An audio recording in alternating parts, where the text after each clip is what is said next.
আমার বন্ধুরা, আশা করি তোমরা ভালো আছো। Welcome to my channel honours bros. আজকে আমাদের আলোচ্য বিষয় Marxism. Marxism in English literature. কিন্তু একটি ভিডিওতে Marxism in English literature complete করা সম্ভব হবে না। অর্থাৎ লিটারেচারের মধ্যে আমরা দেখতে পাব ডব্লিউ.এইচ. ওডেন অথবা ওডেন গ্রুপ অথবা ওডেন জেনারেশন, অনেক রাইটার, অনেক কবিরা তাদের লেখালেখির মধ্যে মার্কসিজম বিষয়ে মতবাদ রেখেছিলেন। আরও অনেকেই রয়েছেন, কিন্তু আমরা সেই বিষয়গুলোতে আজকে যেতে পারছি না। আজকে আমাদের প্রাথমিক আলোচনা মার্কসিজম বিষয়টা কি, কিভাবে এলো, কারা নিয়ে এসেছে, কেন নিয়ে এসেছে, তার উদ্দেশ্য, লক্ষ্য, এই সামগ্রিক আলোচনা করে ভিত্তি স্থাপন করা। তাহলে আজকে আমাদের আলোচ্য বিষয় মার্কসিজম। এই মার্কসিজম বিষয়টাই একটা পলিটিক্যাল ম্যানিফেস্টো, অর্থাৎ কমিউনিস্ট ম্যানিফেস্টো। দুইজন জার্মান ফিলোসফার্স, একজনের নাম অ্যাঙ্গেলস, আরেকজন কার্ল মার্কস। এই অ্যাঙ্গেলস এবং কার্ল মার্কস দুজনে মিলে কমিউনিস্ট ম্যানিফেস্টো নিয়ে এসেছেন। এই কার্ল মার্কস, তার বাবা চেয়েছিলেন তিনি লয়ার হবেন, কিন্তু হয়ে গেলেন ফিলোসোফার, দার্শনিক। এদিকে ফ্রেডরিক অ্যাঙ্গেলস, তিনি একজন দার্শনিক। তিনি জর্জ হেগেলের ফলোয়ার্স ছিলেন, আর জর্জ হেগেল একজন পলিটিক্যাল ফিলোসোফার ছিলেন। তাহলে আমরা লক্ষ্য করব দুজনের নাম বিশেষ করে উঠে এসেছে, একজন অ্যাঙ্গেলস, একজন কার্ল মার্কস। এই কার্ল মার্কসের দার্শনিক স্বভাব এমন ছিল, তিনি যে দেশে যেতেন সেই দেশ থেকেই তাকে যেন বের করে দেওয়া হতো। কেন? তার এই মতবাদের জন্য। এরপর কার্ল মার্কস শেষ পর্যন্ত তার ওয়াইফকে নিয়ে ফ্রান্সে পৌঁছলেন। প্যারিসে কার্ল মার্কস এবং অ্যাঙ্গেলসের সাথে দেখা হয়। এবার দুজনের দেখা হয়ে গেল। কার কার সাথে? কার্ল মার্কস আর অ্যাঙ্গেলস দুজনে ভালো বন্ধু হয়ে গেল। যাই হোক, ফ্রান্স থেকেও কার্ল মার্কসকে বের করে দেওয়া হয়। সময়টা ছিল 1844। তখন কার্ল মার্কস কোথায় যায়? বেলজিয়ামে চলে যায়। ফ্রান্স থেকে বেলজিয়ামে চলে যায়। আর এই বেলজিয়ামে গিয়ে অ্যাঙ্গেলস আর কার্ল মার্কস দুজনে মিলে একটি বই পাবলিশ করেন, যে বইটির নাম the conditions of working class in England. কি নাম? The conditions of working class in England. এই বইয়ে ক্যাপিটালিজম বা পুঁজিবাদের বিরুদ্ধে কথা বলা হয়। ক্যাপিটালিজম বা পুঁজিবাদ। কার্ল মার্কসের জীবনে যদি কিছু তিনি ঘৃণা করতেন তার নাম হলো ক্যাপিটালিজম বা পুঁজিবাদ।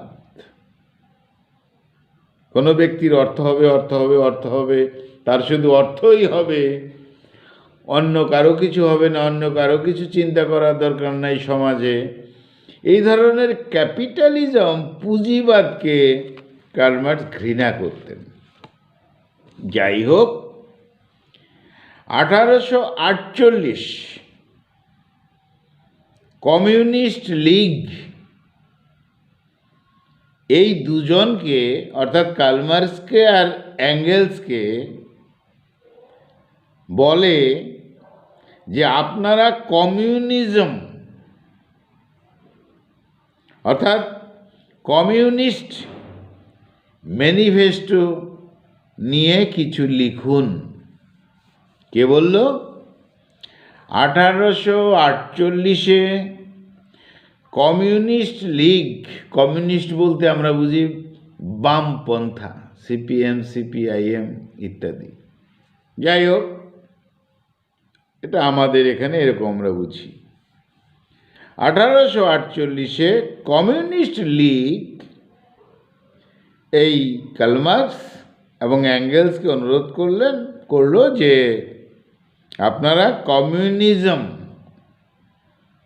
নিয়ে কিছু লিখুন, একটা কমিউনিস্ট ম্যানিফেস্টো লিখুন, একটা কমিউনিস্ট দলিল তৈরি করুন, নিয়ম নীতি তৈরি করুন, আদর্শ তৈরি করুন, অর্থাৎ কমিউনিস্ট ম্যানিফেস্টো লিখুন। এরপর কার্ল মার্কস আর অ্যাঙ্গেলস কমিউনিজম ম্যানিফেস্টো লিখলেন, আর পৃথিবী জুড়ে তা আদৃত হলো। পলিটিক্যাল সায়েন্সে এটা এতই প্রভাব পড়ল, পৃথিবী জুড়ে অনেক রাজনৈতিক ব্যক্তিত্ব, রাজনৈতিক দলগুলো এই কমিউনিজম ম্যানিফেস্টোকে স্বাগত জানায়। এরপর কার্ল মার্কস আরও একটি বিশেষ লেখা লিখেছিলেন, প্রকাশিত করলেন, তার নাম দাস ক্যাপিটাল। 1886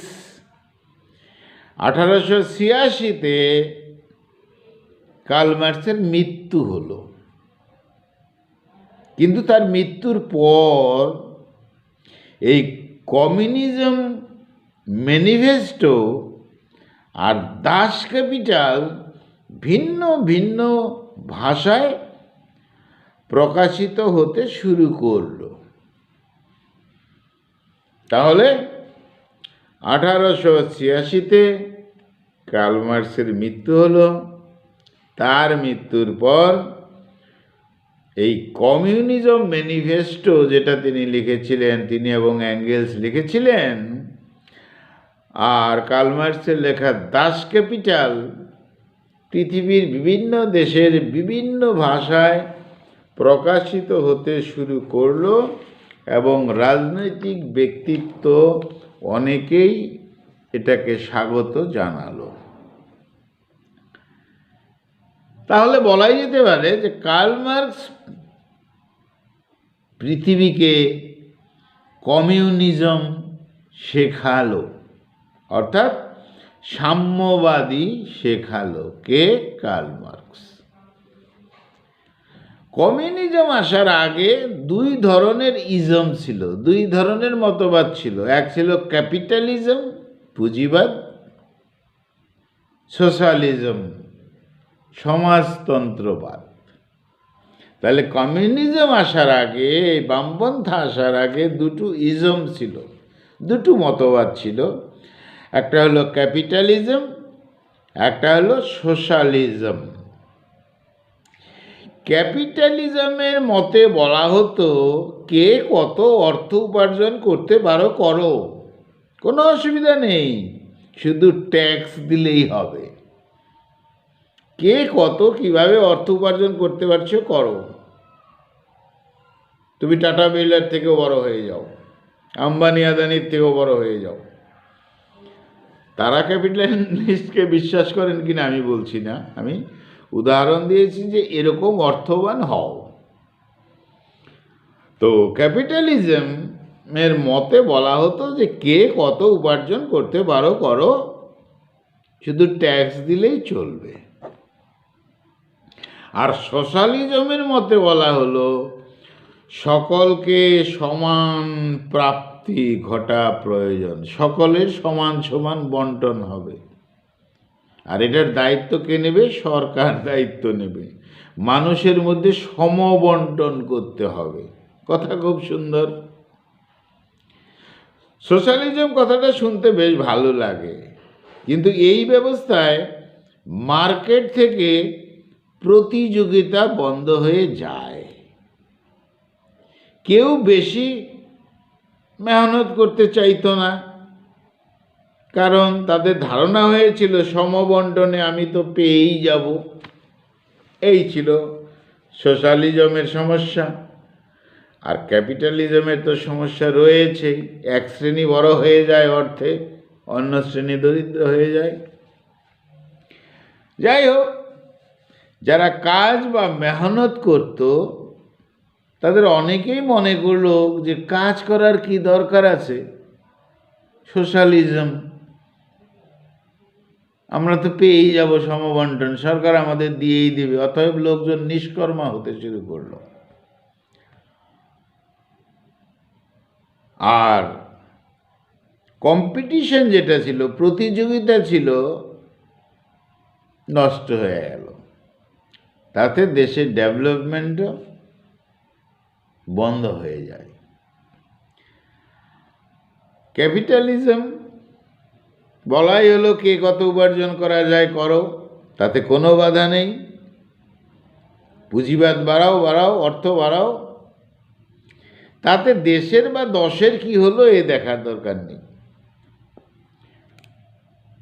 তাই কি হয়, অর্থবান যারা তারা যথেষ্ট অর্থ অনেক উঁচুতে উঠে যায়, আর যারা নিচু তারা তো দরিদ্র, তারা তো শেষ হয়ে যায়। তাহলে দেখা গেল দার্শনিকরা মনে করলেন ক্যাপিটালিজম ভালো না। এক শ্রেণী বড় হয়ে যায়, এক শ্রেণী একেবারে দরিদ্র হয়ে যায়, মাটির সাথে মিশে যায়। আর সোশ্যালিজমে সমবন্টনের নেশায় কেউ আর কাজ করতে চায় না। তার মানে ক্যাপিটালিজমেও প্রবলেম আছে, সোশ্যালিজমেও প্রবলেম আছে। অর্থাৎ পুরোপুরি ক্যাপিটালিজম সেটাও ভালো না, পুরোপুরি সোশ্যালিস্ট হওয়া সেটাও সম্ভব নয়। তা কার্ল মার্কসের আগে বিভিন্ন দেশ, কোনো দেশ হয়তো ক্যাপিটালিজমকে মানত, কোনো দেশ হয়তো সোশ্যালিজমকে মেনে চলত। কার্ল মার্কস ভাবলেন এই আইডিওলজিকে, এই আদর্শকে চেঞ্জ হওয়া উচিত। ক্যাপিটালিজম পুরোপুরি চলবে সেটাও ভালো না, সোশ্যালিজম চলবে সেটাও সম্ভব নয়। অতএব এই ধরনের আইডিওলজি বা ইডিওলজিকে চেঞ্জ করতে হবে। এই চেঞ্জ নিয়েই কিন্তু কার্ল মার্কস এবং অ্যাঙ্গেলস যাত্রা শুরু করেন। কার্ল মার্কস তখন কি করলেন, ওই সোশ্যালিজমের যে ভালো দিকগুলো আছে তার সাথে সায়েন্সকে মিশিয়ে দিলেন, সায়েন্সকে মিলিয়ে দিলেন। অর্থাৎ তার নাম হয়ে গেল কমিউনিজম বা সাম্যবাদ। সোশ্যালিজমের সাথে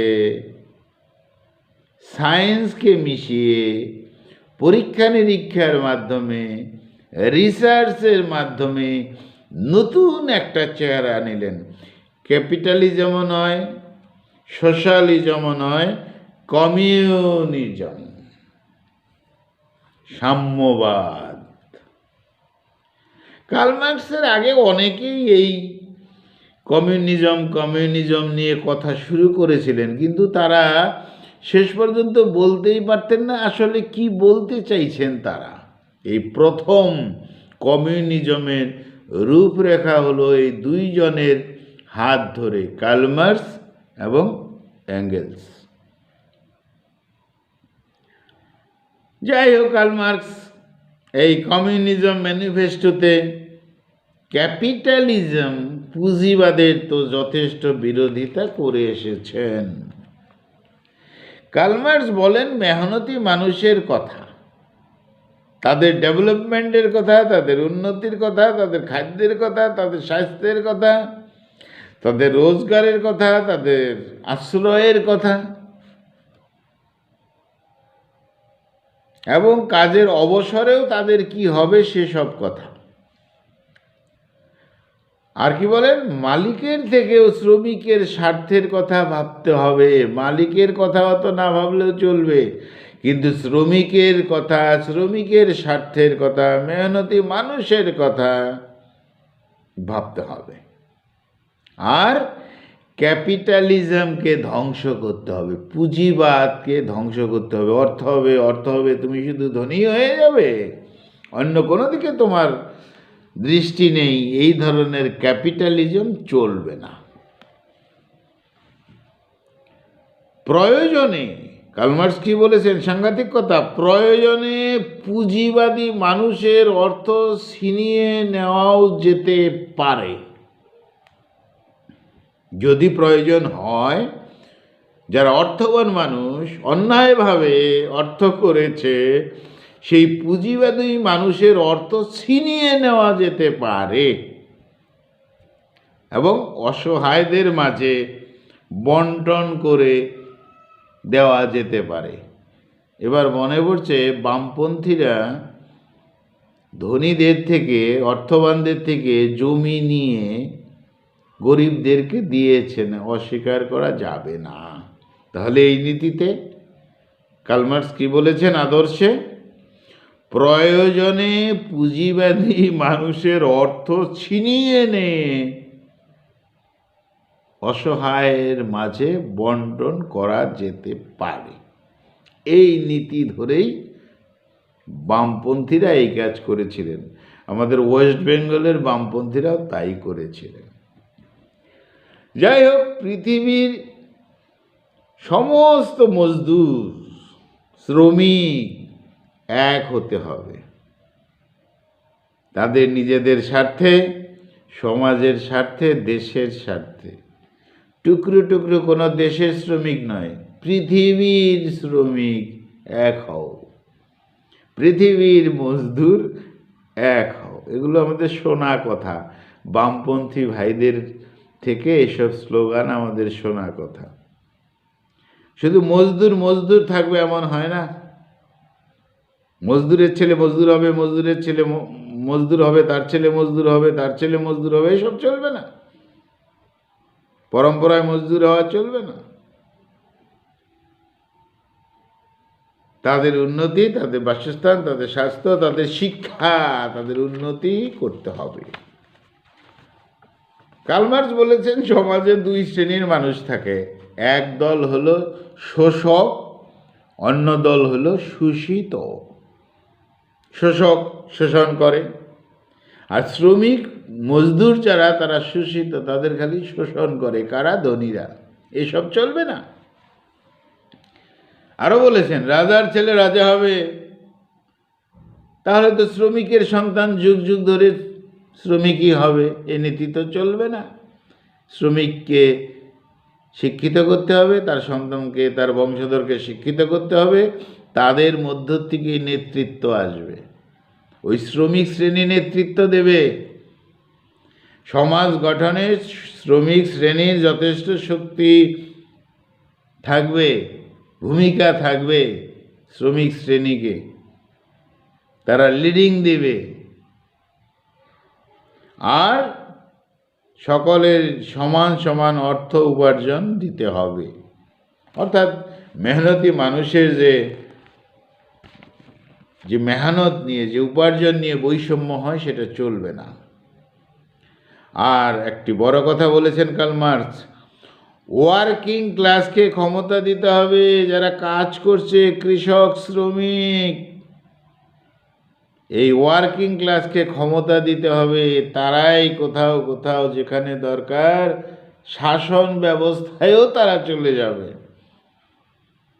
সরকারির যে প্রণালী তার মধ্যেও চলে যাবে। অর্থাৎ ওয়ার্কিং ক্লাসকে শুধু ওয়ার্কিং ক্লাস করে রাখা চলবে না, ওয়ার্কিং ক্লাসকে ক্ষমতা দিতে হবে, তাদের অধিকার দিতে হবে। এই সর্বহারারাই সর্বহারার সরকার গঠন করবে। প্রাইভেট প্রপার্টি বলে এইসব কিছু চলবে না। এটা এর সম্পত্তি, এটা এর সম্পত্তি, এত হাজার বিঘা সম্পত্তি তার, এইসব চলবে না। সামাজিক সম্পত্তি হবে। খুব কঠিন কঠিন বিষয় ছিল। আর ফ্রি এডুকেশন দিতে হবে। মজদুরদের সমস্ত দায়িত্ব সরকারের হাতে থাকবে। বর্তমানে আমরা আমেরিকাকে দেখি ক্যাপিটালিস্ট, চীনকে দেখি কমিউনিজম, যদিও তার মধ্যে কোথাও নামে মাত্র বিভিন্ন সমস্যা রয়েছে। যাই হোক, এই কমিউনিজম ম্যানিফেস্টো অনুযায়ী ইন্ডাস্ট্রিয়ালাইজেশনের বিরোধী ছিলেন তারা, শিল্পায়নের বিরোধী ছিলেন, ইন্ডাস্ট্রিয়ালাইজেশনের বিরোধী। যাই হোক, কার্ল মার্কসের মতবাদ, কার্ল মার্কস যে মতবাদ দিয়ে গেলেন সেই মতবাদ তিনজনে বাস্তবে রূপান্তরিত করার চেষ্টা করেন। সেই তিনজন হলেন লেনিন, স্টেলিং, মাও সেতুং। কার্ল মার্কসের আদর্শকে তিনজনে বাস্তবে রূপ দেওয়ার চেষ্টা করেন। তাদের মধ্যে একজন হলেন লেনিন, একজন হলেন স্টেলিং, একজন হলেন মাও সেতুং। এই ছিল আমাদের আজকের প্রারম্ভিক আলোচনা, মার্কসিজম। বন্ধুরা ভালো থেকো, আমার চ্যানেলটা সাবস্ক্রাইব করো। আজকে আমাদের আলোচনা বিষয় ছিল মার্কসিজম। পরবর্তী ভিডিওতে মার্কসিজম ইন ইংলিশ লিটারেচার বা মার্কসিজমের যে ইনফ্লুয়েন্স রয়েছে ইংলিশ লিটারেচারে, সেই বিষয়গুলো নিয়ে ধীরে ধীরে ভিডিও আসবে, লক্ষ্য করবে। তাহলে এই ছিল আজকে আমাদের আলোচনা। বন্ধুরা ভালো থেকো, আমার চ্যানেলটা সাবস্ক্রাইব করো। Thank you, thank you, thank you. খুব ভালো থেকো।